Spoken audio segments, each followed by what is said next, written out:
ভালো করে ছবিটা দেখুন তো, এটা কি? খানিকটা অস্পষ্ট হলেও স্পষ্ট বোঝা যাচ্ছে নীল রঙের অজস্র প্যাকেট পড়ে রয়েছে মেঝের ওপর। শাহজাহান শ্রীঘরে থাকলেও সন্দেশখালী আছে কিন্তু সন্দেশখালীতেই। আর সন্দেশখালীর সরবেরিয়া হাই স্কুলেই মিলল কন্ডম। স্কুলের পানীয় জলের ট্যাঙ্কে ঘুরে বেড়াচ্ছে টিকটিকি। যত্রতত্র পড়ে রয়েছে নোংরা আবর্জনা, মদের বোতল, কোথাও আবার সিগারেটের প্যাকেট। একই সঙ্গে কোথাও পড়ে রয়েছে কন্ডোমের প্যাকেট, আবার কোথাও ব্যবহার করা কন্ডোম। এটা স্কুল না অন্য কিছু? এই প্রশ্ন কিন্তু এখন অনেকেরই। স্কুলের পরিবেশটাকে তো একেবারে পুরো যাচ্ছেতাই করে রেখেছে। স্কুলে আমাদের ওপরে আপনারা দেখলে বুঝতে পারবেন, দোতলায় নিষিদ্ধ জিনিস পাওয়া যাচ্ছে, সবার সামনে বলাও যাচ্ছে না। আর মদের বোতল সমস্ত বাথরুমে, সিঁড়ির নিচে, পুকুর পাড়ে মদের বোতল দিয়ে ভর্তি। অথচ ওনার নিজের ঘর দেখবেন, ওনার ওপরে অফিসে এসি বসানো, তারপরে ওনার অফিস রুমে বেডরুম দেখতে পাবেন, ওনার টয়লেট ঝকঝকে, কিন্তু আমরা লেডিস স্টাফরা টয়লেট ইউজ করতে পারছি না, ওনার সেটা নিয়ে কোনো মাথা ব্যথা নেই। তারপরে মিড ডে মিলের কথাটা আপনারা স্টুডেন্টদের কাছ থেকে শুনতে পাবেন, উনি স্কুলে না এসেও সই করেন, নিজের ব্যক্তিগত কাজ মেটানোর জন্য যখন তখন বেরিয়ে যান। স্কুলে কোনো স্টাফকে উনি স্টাফ বলে মনে করেন না। He thinks himself as the superior authority. তিনি নিজেকেই সর্বা মনে করেন, আর সবাই ওনার স্লেভ, সবাই ওনার কৃতদাস চাকর, কাউকে এতটুকু সম্মান করেন না। ওনার নামে শোনা যাচ্ছে উনি ভালো ইংরাজিও বলতে পারেন না, লিখতেও পারে না।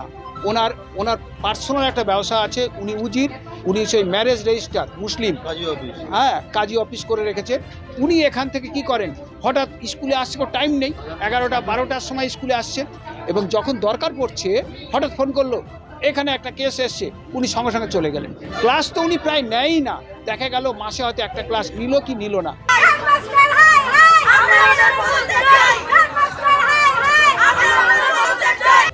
মিড ডে মিলের খাবারে অনিয়ম, পড়ুয়াদের ভালো খাবার না দিয়ে সেই খাবার আত্মসাৎ করার অভিযোগ। স্কুলে না এসেও হাজিরার খাতায় সই, পড়ুয়া সহ স্কুলের স্টাফদের সঙ্গে দুর্ব্যবহার।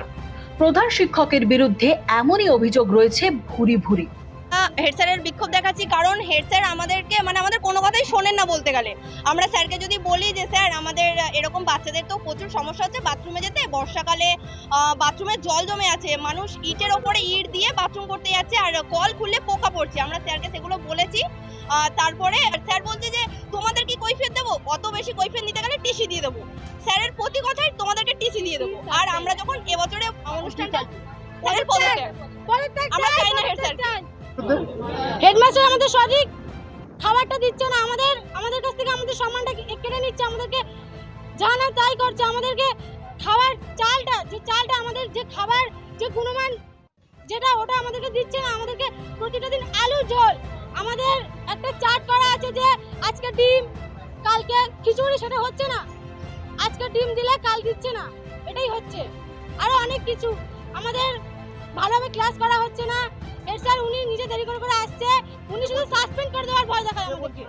হেড স্যার উজির আলী মোল্লা।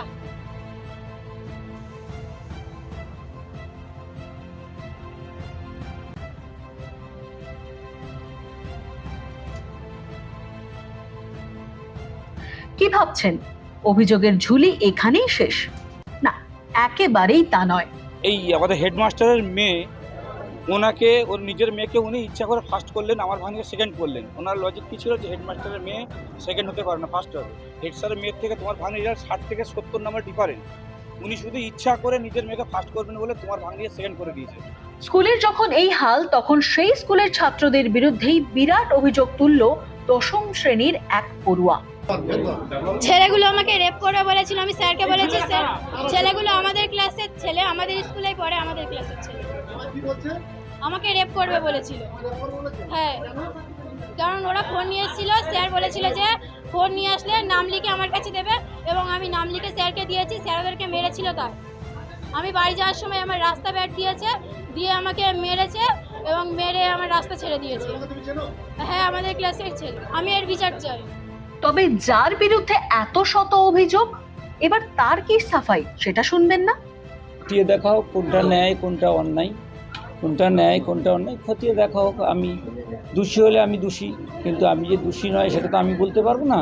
সেটা বিচারের পর্যায়ে হলে, বিচার হলে বোঝা যাবে।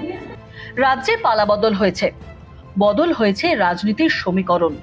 তবে কেন বদলাচ্ছে না সন্দেশখালীর সরবেরিয়া স্কুলের চিত্রটা? কবে পরিবর্তনের ছোঁয়া আসবে এই সন্দেশখালীতে? বসিরহাট থেকে পশুপতি দাসের রিপোর্ট, নিউজ পোল বাংলা।